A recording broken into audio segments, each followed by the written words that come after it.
अस्सलाम वालेकुम स्टूडेंट्स आज हम यूनिट नंबर 14 लेक्चर नंबर 3 के अंदर मजीद कुछ एग्जांपल्स डिस्कस करेंगे। लेकिन ये लेक्चर आप लोग स्टार्ट करने से पहले अगर आपने प्रीवियस 2 लेक्चर्स वॉच नहीं किए तो काइंडली उनको कंप्लीट वॉच करें ताकि आप लोगों को वो चीज़ें समझ आ सकें। वो चीज़ें समझ आएंगी, वो एग्जांपल्स समझ आएंगी तो ये एग्जांपल्स आप लोगों के लिए इजी हो जाएंगी करना। तो आप लोग पहले उन एग्जांपल्स को वॉच करें, उन दोनों लेक्चर्स को वॉच करें। पहले लेक्चर्स के अंदर बेसिक कंसेप्ट्स हैं, साथ कुछ एग्जांपल्स हैं। दूसरे लेक्चर्स के अंदर भी उन बेसिक कंसेप्ट्स का जो है ना यूज किया गया है और कुछ एग्जांपल्स मजीद सॉल्व की गई हैं। और आज जो हम लेक्चर करेंगे इसमें हम एग्जांपल नंबर 3 पेज 404 और एग्जांपल नंबर 5 पेज 405 के ऊपर से करेंगे। आप लोग जो है ना इनको अच्छे तरीके से वॉच करें और अगर कोई चीज समझ नहीं आती तो उसको कमेंट में पूछ लें। लेकिन मेहरबानी करके इस लेक्चर को कंप्लीट वॉच करें ताकि हर एक चीज आपको समझ आ सके। स्टार्ट करते हैं आज का हमारा काम। स्टूडेंट्स पेज 404 के ऊपर हमारे पास एग्जांपल है, solve the equation sin 2x is equal to cos x। यहाँ पे हमारे पास दो डिफरेंट ट्रिग्नोमेट्रिक रेशियोज दी हुई हैं तो हम इनको सॉल्व करेंगे, कोशिश करेंगे कि किसी सेम ट्रिग्नोमेट्रिक रेशियो का जो है ना यहाँ पे प्रोसेस हो जाए ताकि इनको सॉल्व किया जा सके। क्योंकि कोई भी हमारे पास ट्रिग्नोमेट्रिक इक्वेशन है तो उसमें अगर डिफरेंट ट्रिग्नोमेट्रिक रेशियोज आ रही होती हैं तो हम उनको किसी एक सिंगल ट्रिग्नोमेट्रिक रेशियो में लाने की कोशिश करते हैं ताकि उसमें एक जो है ना वो ट्रिग्नोमेट्रिक रेशियो एक वेरिएबल के तौर पर वर्क करे और उसको हम मजीद आगे सॉल्व कर सके। तो स्टार्ट करते हैं आज का हमारा इसके एग्जांपल को, सॉल्यूशन को। तो ये हमारे पास इसका सॉल्यूशन स्टार्ट होगा sin 2x equal to cos x। अब यहां पे पहले मैं sin 2x की बात कर लेता हूं। तो sin 2x आपने फार्मूला पढ़ा है, sin 2x आपके पास formula sin 2 theta equal to 2 sin theta cos theta, ये आपके पास फार्मूला बनता है। इस फार्मूला की मदद से हम इसको सॉल्व करेंगे। अब यहाँ पे मैंने थीटा को यूज किया है, आप थीटा की जगह यहाँ x को यूज करेंगे तो 2 sin x cos x। अब इस cos को यहाँ पे जो अपोजिट साइड पे है इसको इधर शिफ्ट करेंगे तो माइनस cos x और इधर आपके पास 0 बच जाएगा। अब यहाँ पे आप देखेंगे आपके पास एक cos इधर आ रहा है, एक cos इधर आ रहा है, तो इन दोनों cos को आप कॉमन लें। जब आप दोनों cos में से एक cos कॉमन ले लेंगे तो कॉमन से मुराद ये है कि दोनों टर्म्स। अब ये याद रखें कि कॉमन किस तरह लिया जाता है। कुछ स्टूडेंट्स को ये चीज भी समझ नहीं आती और बार बार इसी चीज पे अटक जाते हैं कि ये कैसे कॉमन लिया है। देखिए अगर कोई 2 या 3 या 4 टर्म्स हमारी प्लस या माइनस हो रही है, मैं सिर्फ मल्टीप्लिकेशन की बात नहीं कर रहा, प्लस या माइनस हो रही हैं और हर एक टर्म के अंदर कोई एक नंबर, कोई एक डिजिट या कोई एक चीज जो है ना कॉमन आ रही है, एक ही जैसी आ रही है, तो उसको कॉमन लेना जो है ना प्लस माइनस वाली टर्म में से जो है ना पॉसिबल होता है। ये नहीं है कि आप जो है ना उसको इसी तरह लेते रहेंगे, क्या करेंगे, किस तरह इसको कॉमन लेंगे, ये चीजें आपने नहीं करनी है।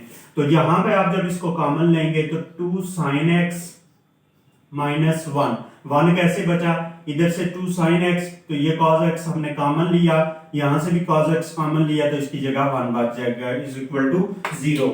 अब यहाँ पे आपके पास दो फैक्टर बने हैं, एक आपके पास बना है cos x इक्वल टू 0। अब मैं पहले इसको सॉल्व करता हूं। implies that x equal to cos inverse of 0। यहां पे मैं x की वैल्यू लिख लेता हूं, x belongs to 0 to 2 pi. Student ये cos इनवर्स ऑफ 0 की बात करें, मैंने ये प्रीवियस एग्जांपल्स के अंदर ये बात बताई थी, खासकर जो लेक्चर नंबर 1 है उसके अंदर भी ये चीज बताई है और लेक्चर नंबर 2 के अंदर भी ये चीजें रिपीट हुई हैं। इसीलिए आपको पहले कहा कि आप पहले वो लेक्चर्स वॉच करें। मैंने उसमें ये चीज बताई थी कि अगर आपके पास कोई एक एंगल 0 या 1 या -1 या 3 वैल्यूज किसी एक एंगल पे आ रही हैं और आप उसका इनवर्स ले रहे हैं तो वहां पे आपको क्वाड्रेंट वगैरह देखने की या रेफरेंस एंगल फाइंड करने की जरूरत नहीं है। वहां पे एग्जैक्ट एंगल आप लिखेंगे।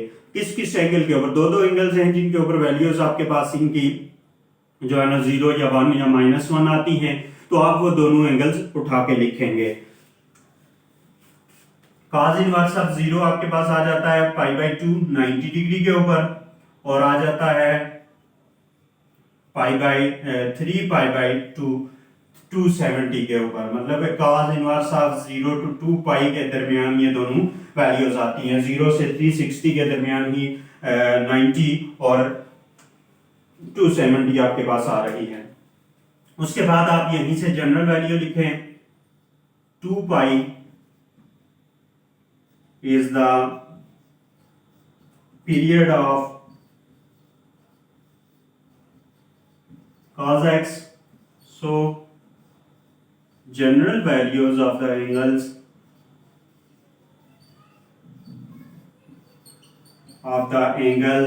are, ये जो हमारे पास एंगल्स हैं इनकी जनरल वैल्यू फिर हमारे पास क्या बन जाएगी।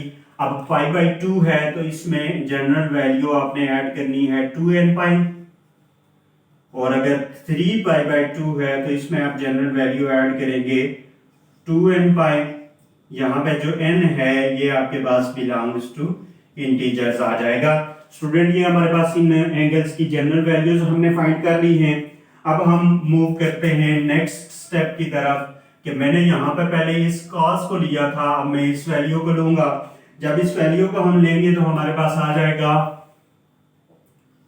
2 sin x minus 1 equal to 0।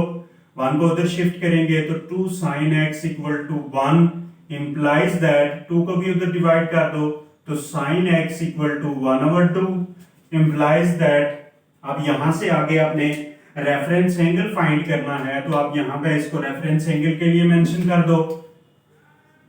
For reference angle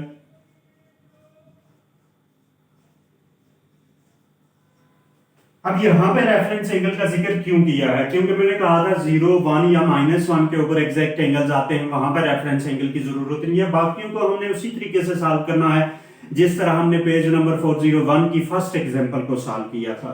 तो बाकी तरीकाकार हमारा उसी तरह रहेगा।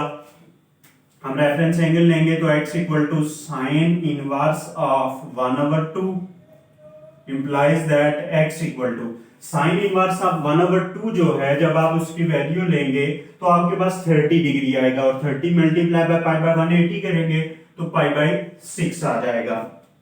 ये आपके पास इसकी रेफरेंस एंगल फाइंड हो गया है। अब यहां पे देखेंगे जो साइन है वो पॉजिटिव है तो आप यहां पे लिखेंगे साइन x इज पॉजिटिव। किस किस क्वाड्रेंट में होता है, in sine x is positive in first and second quadrant with reference angle. अगर फर्स्ट और सेकेंड में पॉजिटिव है तो रेफरेंस एंगल हमारा कौन सा है, with reference angle x equal to pi by 6। इसके साथ हमारे पास अगर रेफरेंस एंगल के साथ है तो हम फर्स्ट क्वाड्रेंट में इसकी वैल्यू लिखेंगे। क्वाड्रेंट फर्स्ट के अंदर है x equal to pi by 6 ही आ जाएगा, और सेकेंड में लिखते हैं x equal to pi minus pi by 6 लिखेंगे तो ये 6 पाई माइनस पाई आ जाएगा जो 5 पाई बाई 6 बनेगा।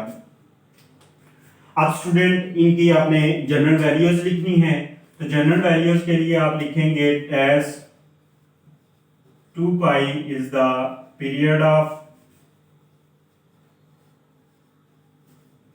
sin x, so general values of the angles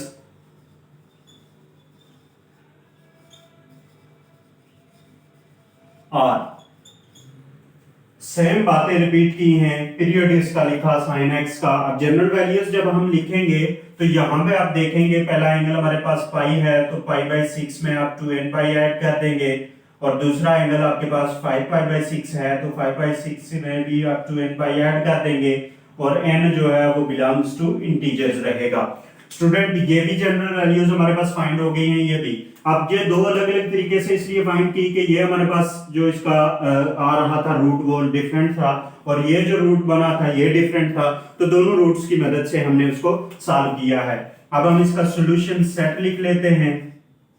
तो सॉल्यूशन सेट हमारे पास आ जाएगा, पहले आप इस वैल्यू को लिखेंगे pi by 2 plus 2n pi union, फिर आप इस वैल्यू को लिखेंगे 3π/2 प्लस 2n पाई,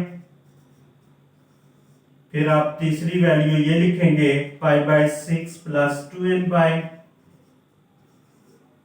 फिर आप लास्ट वैल्यू लिखेंगे 5π/6 प्लस 2n पाई। यहां पे आप लास्ट में इसको n belongs to integer b mention कर सकते हैं कि यहाँ पे n जो है वो बिलोंग्स टू इंटीजर है। अब ये चीजें हैं, कुछ क्वेश्चन ने ये कुछ स्टूडेंट्स ने प्रीवियस लेक्चर्स के अंदर ये बातें पूछी हैं कि सर जो हमारे पास की बुक्स हैं या एक्सरसाइज के एंड में जो सॉल्यूशंस दिए हुए हैं, आंसर्स दिए हुए हैं, उनमें इस तरह के सॉल्यूशन नहीं है। तो स्टूडेंट अगर आप उन क्वेश्चंस को गौर से देखेंगे तो उनके ऊपर एक हेडिंग बना हुआ है जिसमें उन्होंने जनरल वैल्यू की बात की है, तो हमने सॉल्यूशन उसका जनरल वैल्यू के मुताबिक लिखना है। अगर यहां तक आप सॉल्यूशन लिखेंगे तो एग्जामिनर एक्सेप्ट नहीं करेगा और उसके आपको कंप्लीट मार्क्स नहीं मिलेंगे। तो जहां इतना सारा वर्क आप कर रहे हैं तो ये छोटा सा वर्क करना कोई इतना ज्यादा टिपिकल नहीं है, कोई इतना ज्यादा मुश्किल नहीं है। और वैसे भी पीरियड वगैरह आप ऑलरेडी 11 यूनिट के अंदर डिस्कस कर चुके हैं, तो फिर ये चीजें करने कोई ज्यादा टिपिकल नहीं होना चाहिए।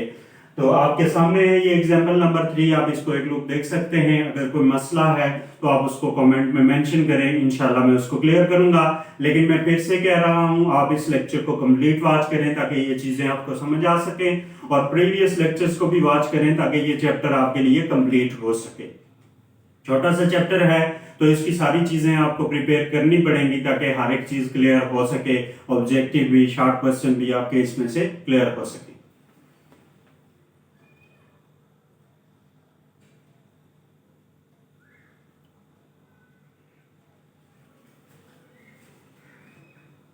Students, example number 4 page number 405 के ऊपर हमारे पास है sine square x plus cos x equal to 1। यहाँ पे भी अगर लेफ्ट हैंड साइड को आप देखें तो एक साइड पे साइन स्क्वायर है, एक साइड पे कॉस है।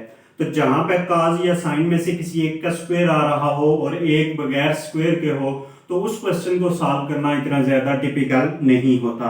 क्यों नहीं होता, आप जरा एक लोग इसको देख लें कि देखें आपके पास साइन स्क्वायर है तो आप ये फार्मूला यूज करें, sine square x plus cos square x equal to 1।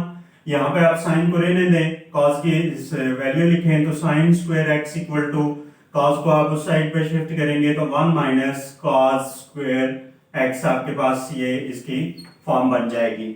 मतलब जहां पे हमारे पास साइन स्क्वायर एक्स है हम वहां पे 1 minus cos square x use कर सकते हैं।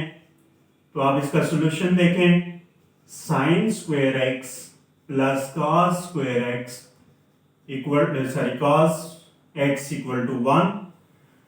अब यहां पे आप साइन की वैल्यू लिखें, ये आपके पास साइन है, इसकी जगह आप उसकी वैल्यू लिखेंगे 1 माइनस कॉस स्क्वायर एक्स। आपने 1 माइनस कॉस स्क्वायर एक्स लिख लिया और प्लस कॉस एक्स ये जो ऑलरेडी मौजूद है, इस 1 को आप इधर शिफ्ट करेंगे तो -1 इक्वल टू 0 आ जाएगा। अब यहाँ पे जो चीजें कैंसिल हो रही हैं उनको कैंसिल कर दें, 1 और 1 ये कैंसिल हो जाएंगे, एक -1 है और एक +1 है तो दोनों कैंसिल हो गए।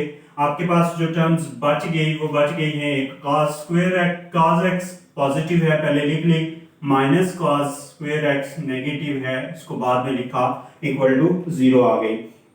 अब यहां से हम अगर cos की वैल्यू, यहाँ पे cos है यहाँ cos स्क्वायर है, अगर आप इक्वेशन को थोड़ा सा तवज्जो से देखेंगे तो आपको ये क्लियर हो जाएगा कि एक जगह पे cos है एक जगह पे cos स्क्वायर है। cos स्क्वायर से बना 2 बार cos मल्टीप्लाई हो रहा है तो cos को कॉमन लिया जा सकता है। तो जब cos x को आप कॉमन लेंगे तो यहाँ पे एक ही cos था वो हमने कॉमन ले लिया, उसकी जगह 1 बच गया, माइनस यहाँ cos स्क्वायर था तो 2 cos मल्टीप्लाई हो रहे थे, एक हमने ले लिया तो एक हमारे पास cos यहाँ पे आ जाएगा इक्वल टू 0। अब ये जो टर्म्स हैं इनको आप अलग अलग करके लिखेंगे, जैसे ये cos ऑफ x है तो ये इक्वल टू 0 आ जाएगा, implies that cos equal to x equal to cos inverse of 0। अब यहाँ पे इसकी आप डोमेन लिखें, x belongs to 0 to 2 pi आ जाएगा।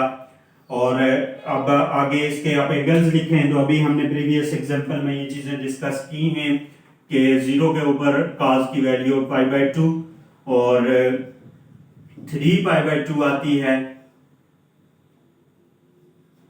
x बिलोंग्स टू 0 to 2 पाई आ जाएगा आपके पास।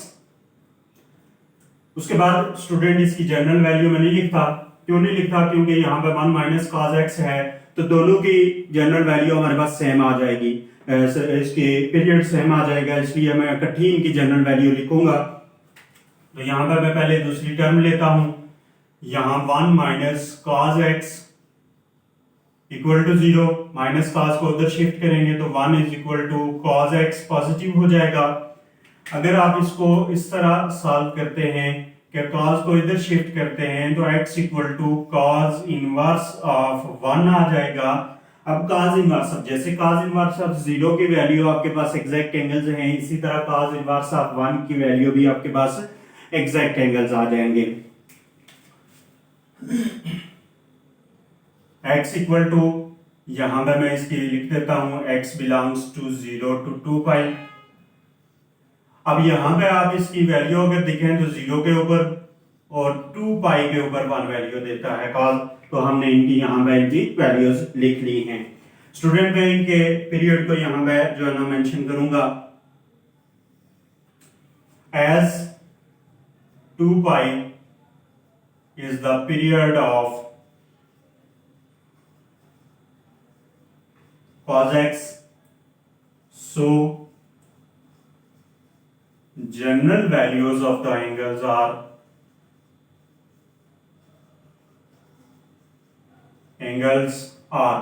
अब यहां पे अगर आप अलग अलग फाइंड करना चाहते हैं तो यही सेम लाइन यहां पे लिखें, पहले इनकी जनरल वैल्यू फाइंड करें, यही लाइन सेम यहां पे लिखें और उनकी जनरल वैल्यू फाइंड कर लें। पहले इनकी लिखते हैं π/2 प्लस 2n पाई और 3π/2 प्लस 2n पाई। अब इसकी लिखते हैं तो इसकी हमारे पास बन जाएगी 0 प्लस 2n पाई और 2 पाई प्लस 2n पाई। स्टूडेंट यहां पे एक चीज मैं आप लोगों को क्लियर करता चलूं, क्योंकि इसकी आगे मैं चल के इसका स्टेप ये करने वाला हूं, इसलिए मैं यहीं पर बता देता हूं। 0 प्लस 2n पाई 2n पाई बन जाता है, मतलब जनरल वैल्यू बन जाती है। अब जनरल वैल्यू में आप कोई भी वैल्यू पुट करते जाएंगे, आपके पास एक नई वैल्यू आ जाती है। अब यहाँ पे अगर n की वैल्यू आप 2n पाई है तो यहाँ पे n की वैल्यू अगर आप 1 पुट करते हैं तो यहाँ पे 2 पाई और 2 पाई आपके पास क्या बन जाता है, 4 पाई बन जाता है। और अगर यहाँ पे आप n की वैल्यू पुट कर देते हैं 2 तो आपके पास 4 पाई बन जाता है। तो यहाँ पे एक वैल्यू पुट करने से जो आंसर आता है वहां पे कोई एक नंबर ऐसा पुट करें तो आपके पास उसकी वैल्यू आ जाती है। तो ये जनरल वैल्यू है, तो जो जनरल मतलब 0 प्लस 2n पाई ही बन जाएगा। तो ये जो जनरल वैल्यू है, ये वाली वैल्यू इसका सबसेट है। तो सबसेट से मुराद ये होती है कि ये सारे नंबर इसके अंदर मौजूद होते हैं। तो जब ये सबसेट है तो हम इसको लिख लें, इसमें से ये छोड़ के तो हम ये डायरेक्ट जनरल वैल्यू लिख लें तो हमारा सॉल्यूशन करेक्ट हो जाता है, क्योंकि जब यूनियन उनका लिया जाता है तो जो बड़ी वैल्यू आती है वही लिखी जाती है। तो बड़ी वैल्यू 2n पाई है तो हम 2n पाई को लिख सकते हैं। ये आगे चल के आपको इसकी जरूरत है। अब मैं इसका सॉल्यूशन सेट लिखने लगा हूं, π/2 प्लस 2n पाई यूनियन 3π/2 प्लस 2n पाई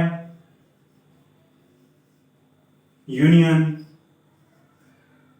0 प्लस 2n पाई को मैं 2n पाई लिखने लगा हूं, यूनियन 2 पाई प्लस 2n पाई। अब यहां पे इन दोनों को मैं इकट्ठा कर दूंगा। अभी मैंने जैसे बात बोली है कि इनमें से जो जनरल वैल्यू है, जो मेजर वैल्यू है, उसको मैं लिखूंगा।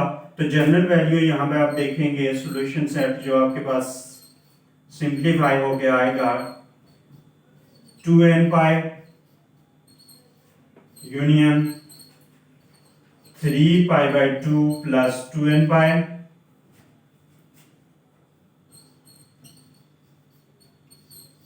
यूनियन।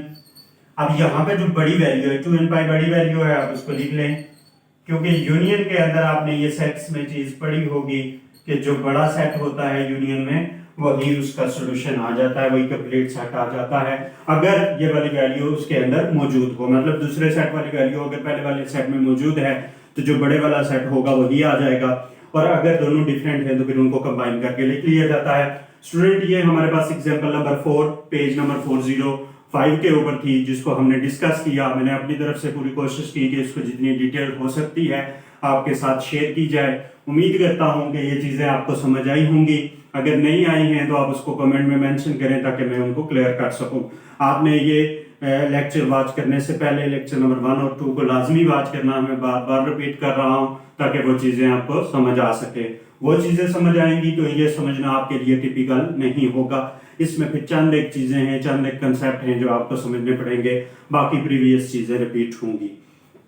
आप इसको एक लोग देख लें। Thank you, Allah Hafiz.